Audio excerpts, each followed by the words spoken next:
Welcome to the podcast. I'm Rosa Coelho, your host, lifestyle entrepreneur, health coach, and speaker. I've gone from being in complete overwhelm, burning the candle at both ends, and watching my health, relationships, and business suffer, to creating a life with more joy, ease, and abundance. If you're ready to let go of the overwhelm, reclaim your health, and push past your comfort zone so that you can unleash your next level of success to create a greater impact, then sit back as we delve into conversations, as well as bring on guests to share with you tools, knowledge, and real action steps to get you there.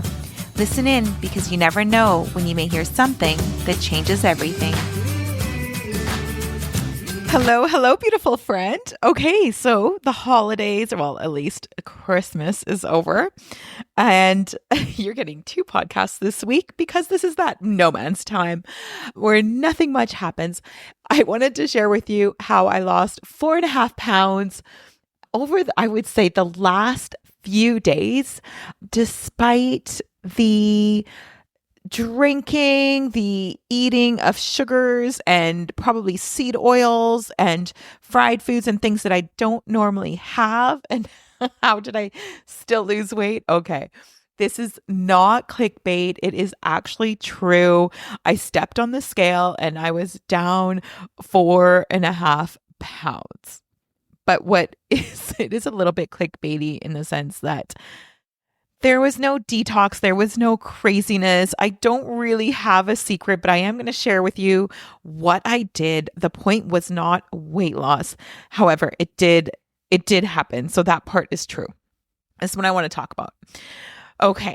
So I would say between the 20th and 25th, I drank alcohol, which anyone listening knows that I'm not a regular drinker. Like, alcohol is not a regular part of my life, but I will, in the summers, I will drink a little bit more during lake days, or if I'm in Portugal during our festivals.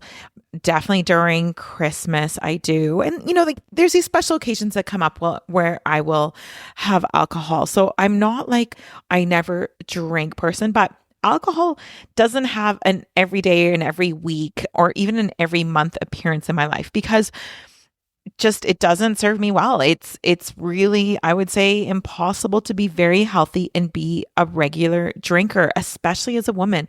We metabolize it so much differently than men. I know that it didn't seem to happen this time around, but there was a time where if I drank, I was getting the hot flashes from a perimenopausal symptom. And when I don't have those. So alcohol just can't have a place in my life as a regular thing. But like I said, I don't believe in living life in absolute. So you better believe that over the holidays, I had some drinks and then I ate foods. There's a lot of foods that come out during the holidays that we start to have a little bit in excess. And my mom makes these amazing, oh my gosh, they're called risóis. They're these Portuguese, how do I explain them? They're not a pastry dough, almost like a pierogi. Think of a pierogi, I guess, that's breaded and deep fried. And the inside is shrimp, and it's this creamy sauce. It's just so yummy. So those are deep fried, and she's frying those in canola oil, seed oil, the thing I avoid. I read the back of packages so that I don't touch it. But those are fried, and you better believe I have them because they don't come up often. Our bodies, when health is our priority, our bodies can handle anything occasionally. So I did those things, and then I weigh myself daily. I love it. I've become so desensitized to the scale. And this is why I actually teach the women in Simply Strong to weigh themselves a few times a week, and I think if you can do it every day, do it. If you're not someone that becomes obsessive about it, I like it because now weighing myself tells me so much about what's happening. Sometimes it's that my cycle is going to come on. Sometimes it's that I didn't sleep well. Sometimes there's different reasons why your weight will go up a few pounds. And so when you are tracking regularly, I always say weight loss happens as a range rather than an absolute number. So say you're weighing between, let's take a round number. Say your numbers are between 150 and 155. So your lowest you see in a week is 150. Your highest is 155. We don't usually fluctuate 5 pounds. It's usually about a 3 pound range I have found has been the average. But then you're losing weight when you start to fluctuate between the 147 and the 150. And so that's what I like women to look for, is those trends. And for me too, like it just really works. So I stepped on the scale. What day was this? Like I can't even remember the day, but basically I was like, whoa, haven't seen that number like probably all year. Like it was pretty high. I was like, whoo, interesting. But I'm telling you, I didn't freak out. There was nothing about that number that made me go, oh my gosh, I've got to change everything. No, like I also was feeling super inflamed, and I feel inflammation in my face, especially, and I can see it like in my videos. Like I was definitely inflamed from having the seed oils, from not having the alcohol, from having like the excess carbohydrates. Like carbohydrates will actually hold on to will make your body also hold on to water. So I knew I was holding on to water as well as being inflamed.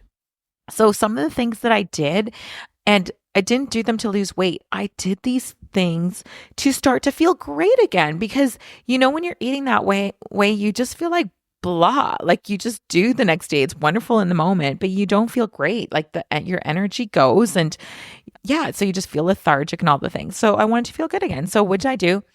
Made sure that I was getting really well hydrated. So there was 5 things. Number 1 was making sure I was well hydrated, but also within that one, I make myself these ginger and lemon teas. I actually just did a reel on it which included turmeric, but I don't always add the turmeric in it.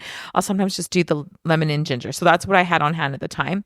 So I'll literally take like big chunks of ginger, 4 or 5 lemons, throw them into my Vitamix blender with some water, blend that, put it into ice cubes. And then whenever I want like a lemon ginger tea, I'll throw one of those into a cup. And I don't even put them into a cup. I actually put them into like a bigger flask. I make 1 cube will give me like about just under a liter, probably about 800 milliliters. And I will sip on that throughout the day. Like ginger is incredible. It's super anti-inflammatory. And then the lemon is so high in antioxidants and gives you energy. And it's very supportive for the liver. But I find like ginger, you've got to be careful with ginger if you're not used to it, because like it's amazing for digestion. Like it will clear you out, if you know what I mean, but not in a terrible way, but just go gentle on it. It's like if you're having it too often, it could be a little bit harsh on your stomach, but I find sipping on it throughout the day just makes me feel so good. And I can literally, it's almost like I can feel the inflammation leaving my body. So I did that. And then I focus on protein the next day. So I don't go like, oh, I'm going to fast. I'm going to like make sure I eat very little today because I overate yesterday. Like forget that. I just get back onto the way I love to eat. So I'm like, okay, I get onto my protein sources. I have high protein breakfast, high protein lunch, high protein dinner, no snacking in between. That's so unnecessary to be snacking. We need to give our bodies a little rest. But I have 3 really like well-balanced meals, and protein is the focus. So right now I'm currently aiming for 140 grams of protein a day. So I track that, make sure I get that in. The next thing is that I move my body. So that could be getting my walk in. I didn't have time to go up to the gym, so I've got some kettlebells and weights at home. I literally did like 20-minute weight workout. I'm not trying to like make any gains. I'm not trying to go crazy. I literally just am moving my body, getting my muscles to work again. And I do use the weight. So I do a bit of resistance training. It's just a shorter workout than usual. I'll do like 20 minutes. Because again, if the energy isn't there, it's hard to like get like a full workout in. So I'll do that. And then, so that's the 3rd thing I did. The 4th thing, you're going to love this one. I waited 2 days. Like it just really kept those habits that I just told you, and waited 2 days, because I find it takes 2 days for your body to get back to itself, like to feeling that energy again. Like you need that day of like the detoxing, and not because you're doing a detoxing. It's just like you start to avoid all the stuff that made you feel terrible. And it takes a couple days for your body to settle down and to release that water weight. Like you haven't put on 4 or 5 pounds of body fat in just a couple days. So it just takes time. So I waited a couple days. And then the 5th thing is I didn't care about the scale. I didn't care about the weight. I just didn't care. The weight had nothing to do with the healthy habits that I was applying. I was not feeling guilty or bad or terrible. It's like the year is about seasons. Like a few days of partying and having a great time wasn't going to put me off the rails. I know how my body craves to feel good. So I know that those healthy habits, I will just slip back into them. And that is the power of consistency. It's the consistency and the good habits are what happen the majority of time, and the way you feel from them, you don't ever want to let that go. So sometimes it's a little bit good to go off the rails so that you can feel like what it's like to not feel good. Like feeling good feels amazing. And so, yeah, number 5 was like, I didn't care about the scale. Like, yes, I hopped on to it. I was curious. And so when I hopped on and I was down like over 4 pounds, like I was like, dang, like amazing, like just back to within my healthy range for me where I feel good. And it just teaches me again, like that cycle of like, it's just the scale isn't the full picture. Like it's a measurement. I think it's a good measurement to have, because here's the thing. I resisted the scale for years and I hated my clients like focusing on that number, but it is a statistic. And if I'm like, if that scale's going up by 5 pounds every month or even every couple months at the end of the year, like if I have another 20 or 30 pounds on my body,